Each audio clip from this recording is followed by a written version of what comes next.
Vegera warê xwe Ramazan ölçen.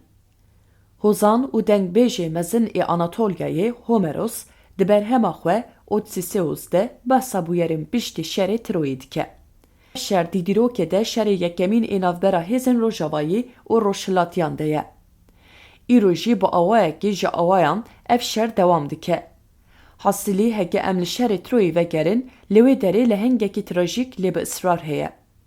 Her çiqas di şer de yek ji fermandarên hêzên Rojavayiyan be jî weke ku ev şer ne şerî ye. Homeros di berhema xwe ya li İlyadayê de ku têde behsa şer dike, çend caran nîşanî me dide ku Odysseus vî şerî naxwaze. Lê di şer de jî yek ji fermandarên hêzên Rojavayiyan e û di bi serketina wan de taktiksiyenekî mezin e. Fikra hespê Troy aydî ye. Çîrok dirêj e, lê em ê berê xwe bidin vegerê. Vegera Odysseus ji bo îthayekê. Ji gelek kes û koman re ev veger navê biryardarî û serketinê ye. Odysseus bi salan li ser deryayê tevî bi dehan bo belatan jî xwe ji rêya vegerê nade alî û li îthakaya xwe vedigere.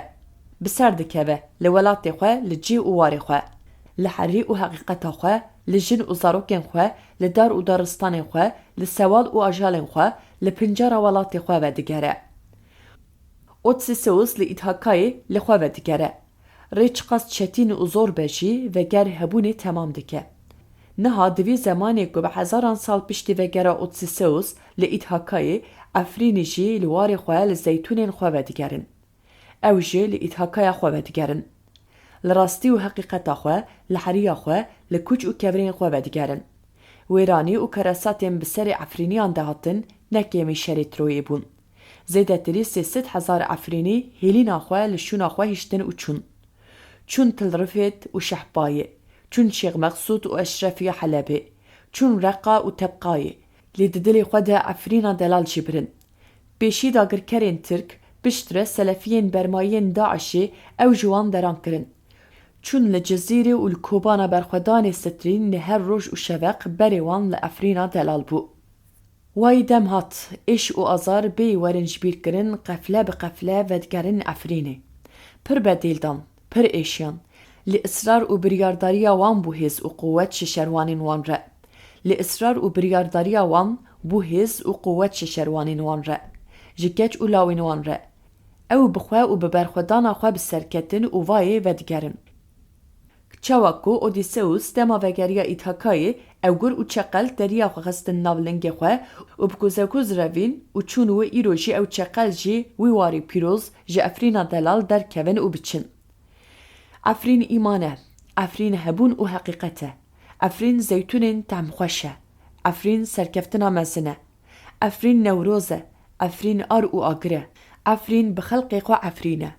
Bêyî xelkê xwe sêwî û êtîm bû, stîxwar bû. Wayî Efrîn êdî serbilind e. Çawa ku dilopa ava nazênîn zinaran diqelişe, bi israra xwe Efrînî jî hemû bend û asteng parçe kirin û wayê li ser rêya vegerîne. Bi wan re hemû Kurdistan vedigere mal û hêlîna xwe. Bi wan re gundiyên li Bakur vedigerin gundê xwe ku dagirkerên Tirk şewtan dibûn. Bi wan re gundiyên Başûr vedigerin gundê xwe ku faşîstên Basiyên Bexdayê ew şewtan dibûn. Bi wan re gundiyên Rojhilat vedigerin gundên xwe ku Ah û Ayetullahên genî ew şewtan dibûn. Ji ber wê ew veger wateya xwe pir mezin e. Cejin û Newroz ev veger bi xwe ye.